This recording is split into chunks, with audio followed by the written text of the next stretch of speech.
Hi everyone, Patricia Worby, Alchemy Therapies here, and it's part and parcel of my outlook at the moment is to do as many videos as I can about the subjects that I'm passionate about. And I'm delighted to welcome today my colleague and friend Beverly Webb, who works with me in the chrysalis effect, but she also works independently, and she describes herself as a recovery practitioner and wellness mentor, which I love the idea of. Now, I met Beverly, must be 3 or 4 years ago, maybe. Hard to remember, Yeah. isn't it? Really where we were, both sort of just completed our training, and we've been working in a similar arena, I guess, in the field of trauma. And trauma is big news right now because we are in a collective trauma owing to the situation across the world with the viral pandemic that we're currently experiencing. But we do know that people who've had previous trauma are very much more apt to respond to this situation with anxiety and deep distress. So that's kind of what I want to talk about. Beverly, do you want to tell us a little bit about yourself and how you got involved in this work and kind of what led you to where you are? Yes, thank you, Patricia. And it was 3 years ago. It goes very quickly. Yes. So how did I get here? Well, lived experience is often the biggest key that gets us, first of all, to the chrysalis effect. So my own lived experience and experience of trauma comes from my childhood. So with adverse childhood experiences, ACEs, I'm very passionate about using the scoring template that we've talked about before, not to define people, but to open conversations. And the reason why I'm passionate about that is because when I lived my childhood, I just thought it was normal. And I didn't recognise the trauma. And even going through my 20s, I didn't recognise the trauma. I didn't recognise the resilience that I had and the lack of vulnerability. It was only as I reached my late 20s and I started, well, I had my children. And again, ordinary births, no problems. However, I now realise after having a second child, very closely, she was a girl, and 6 months later I was massively triggered. I couldn't continue anymore. But also my son was becoming the age I was when some of my adverse experiences started, and that was, for me, was abuse by my father sexually. Right. Not long after being that age, I was then taken into care. Now, the day we were taken into care, I was taken with 2 other siblings, and obviously they have their own stories. So I'm just going to refer to them as siblings and not say anything further, because it's more about having choice. So we were taken by the police and taken into care. Now, at that time, I would say to you, I wasn't scared, and I've even shared that in talking. But looking back now with hindsight, I can see how even at that age, that young age, I used different skills, survival skills, to be safe at that time and coping mechanisms. So I was in children's home, which for me is fantastic. I am the woman I am today because of the children's home, because it gave me the necessary nurturing that every child needs. But within that time, I was being sent home to my parents, which was a very toxic environment. And then at the age of 10, I was sent back home to live with them, even though I didn't want to go back home. But there was a real push-pull, because society teaches us about being part of a family. It's your mum and dad. And yes, as a young child at 10, I wanted to be at home. Yeah. But then there was that other side of me that didn't want to be at home, because I didn't know how to put it into words, but I was going back into an abusive arena, and I was going back to my abuser, who was my father. But we'd witnessed so much. I wasn't often hit by my dad, I will say personally. However, I witnessed him fighting with my mum, and my mum and dad had physical fights. You couldn't just have a discussion. You know, as soon as they didn't agree, even the first time, you were on high alert, because that wouldn't result in a discussion like it is normal in most households. It would escalate. Yeah. Yeah. And everything, looking back, and I can do that now, but I couldn't do that for years, we didn't have balance. It was either really high and exceptionally good, or you went the other way, like a helter-skelter, exceptionally low. And again, with both my parents, they were alcoholics and they both worked. So when we did all go home, when I was 10, there were 6 children. I was the eldest of 6 children, but my parents both worked as well. So I became the main carer. Yeah. And by the age of 13 that summer, we actually didn't have gas or electricity. So although both parents were working, we were in extreme poverty. And then we went back into care at 13. So all these different ACEs that we use in the scoring were affecting me. And I've had many a conversation when people are talking about the ACE score, because there's lots of different ways to look at it. But at 15, I was fostered. And at 16, I ended up living on my own because the fostering broke down. Yeah. That's not anything against the foster parents. They did it with the right reasons. I didn't know how to be part of a normal family. I didn't know my role. I was the carer. Yeah. I didn't know how to be in relationships. So I can see now, looking back. So going back to when I had my first crash, when my daughter was 6 months, there was so much going on and I knew I needed to speak, but I didn't understand anything. So I did go to counselling at first, and that I'm very lucky. My counsellor was exceptional, and she was very much involved with sexual abuse, which helped. But I can tell you now, it's probably one of the hardest things I've ever done, because I'm very passionate. There is a place for talking, but talking alone, as we both know through conversations, talking therapies on their own aren't always the best way.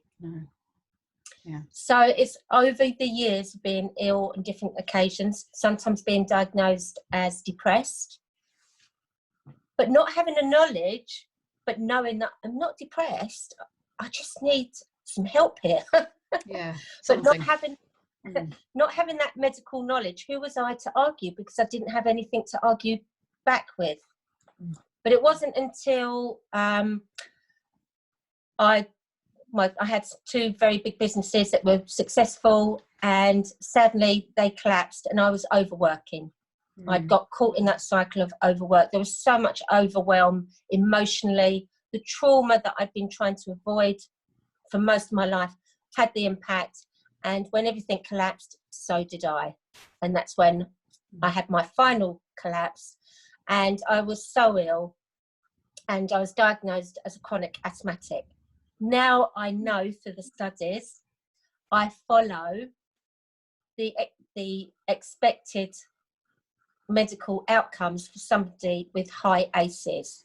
That doesn't mean to say I have to live like that. Once I had that information through studies, and now with the chrysalis effect, recovering myself and also being a practitioner, I now have balance.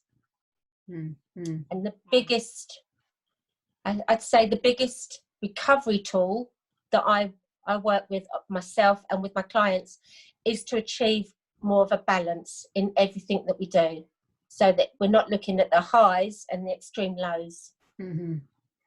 Yeah, very well said. Yeah, I just want to talk a little bit about, because for some of the viewers may not know the effect of ACEs, and what we mean by that are any adverse childhood experience that has overwhelmed your capacity to cope neurologically. So just to sort of put it in a frame there for people. Absolutely. And what's interesting about ACEs, and I have this conversation quite often, I will speak about abuse, physical, sexual, emotional, only because they're often the subjects that are least spoken about. and I'm very passionate in that silence exacerbates. It doesn't protect. However, ACEs can be anything from witnessing. It doesn't mean to say you've actually been bullied or you've been starved, but if you're witnessing, that has an effect. You know, journalists, yes, you know, there are people that see that all the time. And adverse childhood experiences, although we're looking at childhood and they are the foundations, that's not to say that they don't impact us as we're going through our adult life, because as we know, life is not just one straight road full of roses. No, we're going to be triggered at some point or another in daily life, I think, if we are alive and living and having relationships. And, you know, and I think what we're seeing at the moment actually is a lot of healthcare workers who are running on adrenaline right now, coping with all the COVID-19 cases, are some of them, you know, are going to find it very difficult when that finishes, because once the adrenaline goes, then, you know, what's been going on is going to hit them really hard, and particularly if they've had difficult experiences in childhood, which some of them undoubtedly will have done, because it's very common. So and as you know, when we've had different traumatic circumstances happen, we all have different reactions. Freeze, fight, flight, so run off. So all those practitioners at the moment in the NHS are just on lockdown. It's like, this is what we've got to do. This is, you know, and we'll keep going with our adrenaline and we'll worry about everything later. But as you say, there will be a consequence. Yeah, and for all the people in lockdown in families that don't work functionally, like yours didn't, as well. So there's all that going on at the same time, and the children being denied active face-to-face friendships with their peers, which is also a really important part of development. So there's lots going on right now in terms of trauma, isn't there? And it's become, I think you said to me before we came on, it's become a conversation much more than it would have done before this moment. The word, you know. And that's one of the things I do try to look to reframe or rebalance situations, because one of the things that I found very difficult to accept a month ago, 6 weeks ago, is the amount of media coverage that we've had that wasn't balanced. That's all fear-based. And so what happens then is we don't have news, say at lunchtime and just in the evening. It's 24 hours. We can have it on constantly, and that's a constant trigger. And if you're in a family environment and you can't escape, because escapism, you know, going to work, going to school, we all have different tools that we don't realise that we're using to cope. But when you're at home and you're being fed this information, if it's frightening the adults, it will go through to the children. And even the children, what are they hearing? There's no escape from it. And it's by recognising that, it does have a massive effect. Yeah, that on its own, what you've just described is traumatic, right? No escape possible. That's the definition of anything traumatic. Absolutely. And coping mechanisms, as you've described, you know, whether we escape into something, work, video gaming, shopping, sex, whatever it is we use to escape, a lot of those things have been restricted now. We can't go out, we can't leave home. We may have no alternative to being with the people that are most frightening to us or do not support us in some way. So yeah, there's a real need, I think, for this understanding to be out there right now, and what we're going to do to help people navigate this time. So, I mean, what would your advice be to people stuck in that situation right now? How would you help them? Well, the first thing I always look at is ourselves, because even when we're in a normally happy family, when we're in this trauma, and it is a trauma state, we react in ways that we don't even recognise at times. So when everything's got, when it's all going mad and you're in and I'm going to call it environment, because everybody's environment is different. It may be in the workplace, it may be in home. So whatever environment you're in, if it's all too much for you, then what I do, I actually, and when I'm working with my clients, is what do I need right now? So is it that I need to step away? Is it that I need to find another room to go into? Is it that I need some quiet space? Why do I need this quiet space? So it's really looking at how I'm feeling, but also most importantly, one of the things that I've learned and I get my clients to try and recognize is what is actually going on in my body. Yeah. And as we know, emotionally, mentally, physically, you can't just look at one element. It's all interconnected, because it's our body that remembers any previous trauma and will react to it. And that's our first trigger. That's our instinctive, that's what keeps us safe. But then it's being able to ask ourselves emotionally, am I safe? Or do I just need time out? What do I need? So by taking yourself away to somewhere quiet, then you're able to look at what's happening physically and calm down. Calm it down, exactly. So re-regulate your nervous system in technical parlance. Yeah. I love it. I love it. And so what do I need is the most important question, I think, that people seldom ask themselves, because they tend to think that the way they are is fixed, and they've maybe grown up not like you were the carer, so you would never have asked yourself, what do I need? Right? That's a new question, isn't it? Absolutely, because it's always about what everybody else needs. And often when you've also come through trauma, you become empathetic. You already have this innate understanding of what somebody else is going through because you've been through it. Even though it may be a different experience, you understand without even, some people call it instinct, some people call it energy. I call it third ear sometimes. I can be talking to somebody, or I can be speaking in a group environment, but I'm already aware that somebody else is triggered, maybe by my words. Amazing. Or the very first time that I was taught how to meditate, or being taught how to meditate, my words were, okay, but I can't have you move from the chair. And they were saying, no, I won't move from the chair. And it was a man. And I said, I need you to understand, please don't move from the chair. He said, I promise you I won't move from the chair. So I closed my eyes, which was already frightening, because that's darkness. Yeah. I was reassuring myself, this is good, you're safe. So I was reframing those messages happening in my body, listening to these words, but then I heard his body move and I reacted. I instinctively jumped. My eyes were open. Because of my reaction, he reacted and he was across the room and jumped back and said, I didn't move from my chair. I didn't move from my chair. And I said, but you uncrossed your legs. And he said, how did you hear? I don't know. You're attuned to it. Absolutely. Yeah. You're highly attuned to threat because you grew up in that environment. That's how your brain developed. Yeah. That's how it adapted to be hypervigilant to any impending change in your environment. Absolutely. So when we got all the news and everything was taken out of our hands, we were being told what to do. Not asked, we're being told what to do. For me, that's one of my biggest triggers, because nobody in childhood asked me what was right for me. I was being told what to do by adults.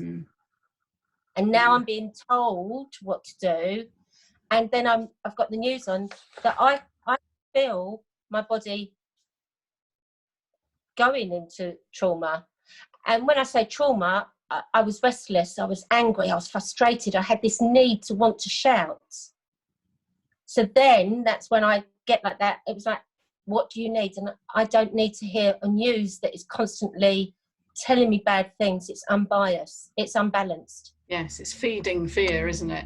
Absolutely. Which you already have enough. Yeah. Social media, I think, is wonderful. I love opening conversations. I love having discussions. Yeah. And I love that I might not always have the same understanding as someone, but I like hearing where it's coming from then. But then I found that social media a month ago wasn't like that. It was judgmental, dictatorial. Yeah. And again, I took myself out some of those places. So that's what we say about what do we need, what's right for us at that time. Because if we're not in that right place ourselves, we will react and we escalate things unintentionally. It's a lot of it's unconscious responses, isn't it? Because it's all going on in the back part of your brain, not the front part. You're not deciding to twitch or react. It's far quicker than that, and it's about survival. And it is that instinct. It's that, you know, I know and I can feel, when the adrenaline goes through. So we're having this conversation and there is an unnatural amount of adrenaline going through my body as we're talking.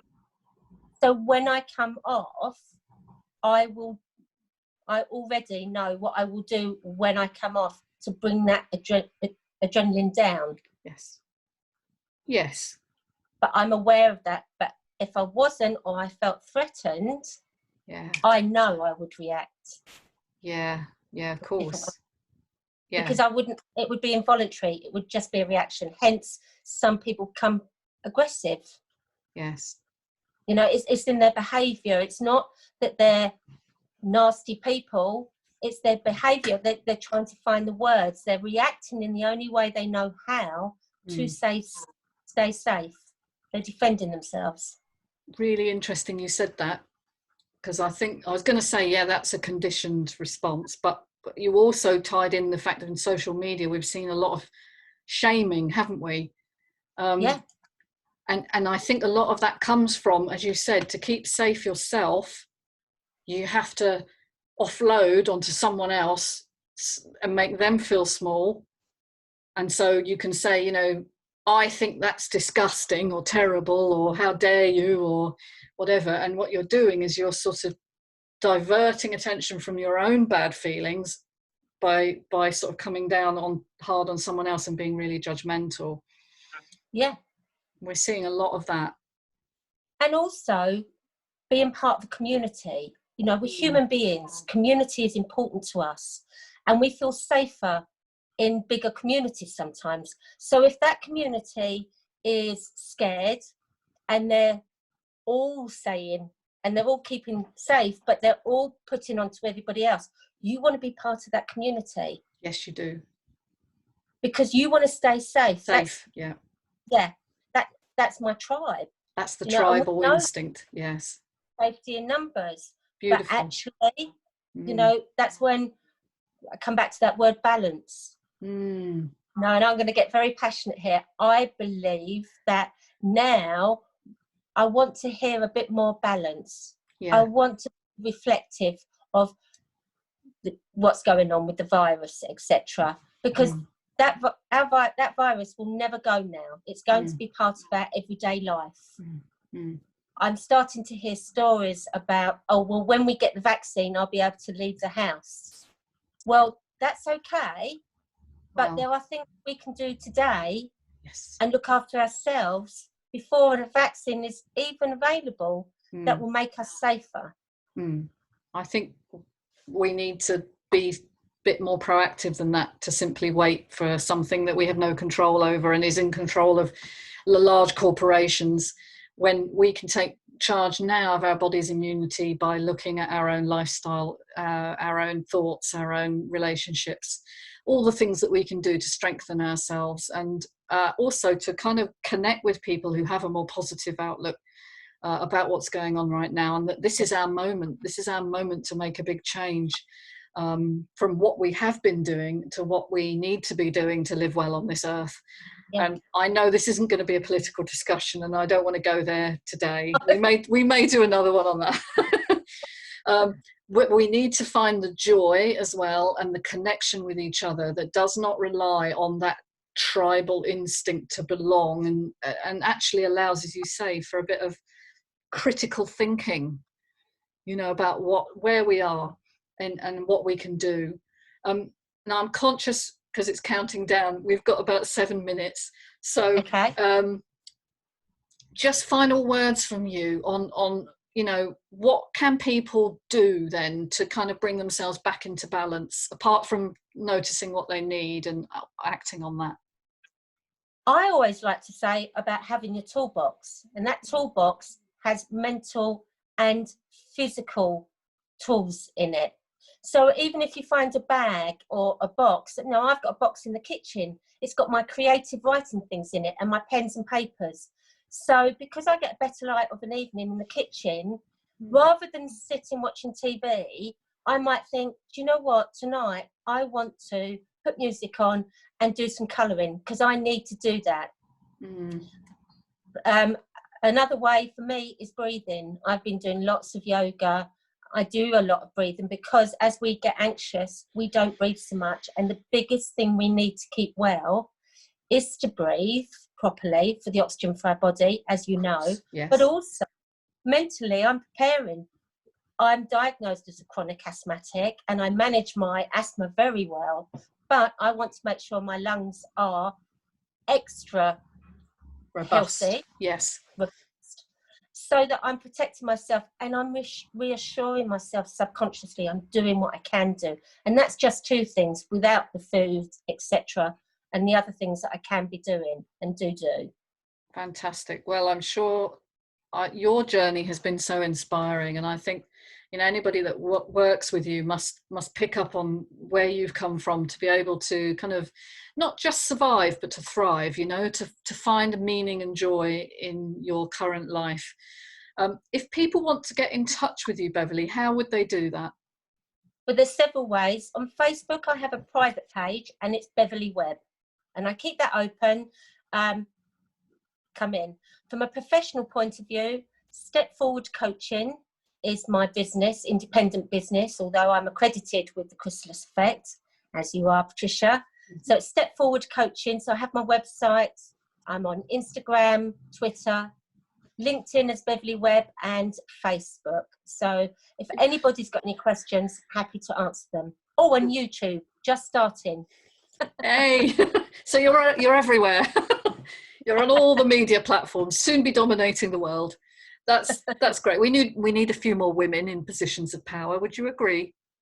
Hello. Absolutely. Yeah. Or open conversations. Opening conversations, yes. I think that's the difference I've noticed with countries led by women, that there's more of a dialogue and less of a sort of top-down dictatorial approach. So we are indebted to you for spending time with us today and so eloquently describing how one can thrive in the face of adversity, and not only that but make it your business as well, which is just brilliant work, Beverly, and a joy to know you, a joy to have met you and to have chatted with you today. I'm sure we could have talked around that subject a lot longer, but anyway. Oh, absolutely. Great to speak with you, and talk soon. Yeah, good luck with all your work, and thank you so much. And you, Tricia, and well done, and thank you for this opportunity as well, because we bring different things to the table and it's so great to be able to talk about trauma. Yeah, we need that, open that conversation, as you said. So I think we've done that today. So people, if you want to subscribe, you know where to go. And see me also on patriciaworby.co.uk for my general educational training, and for therapies, alchemytherapies.co.uk. See you all soon. Bye for now.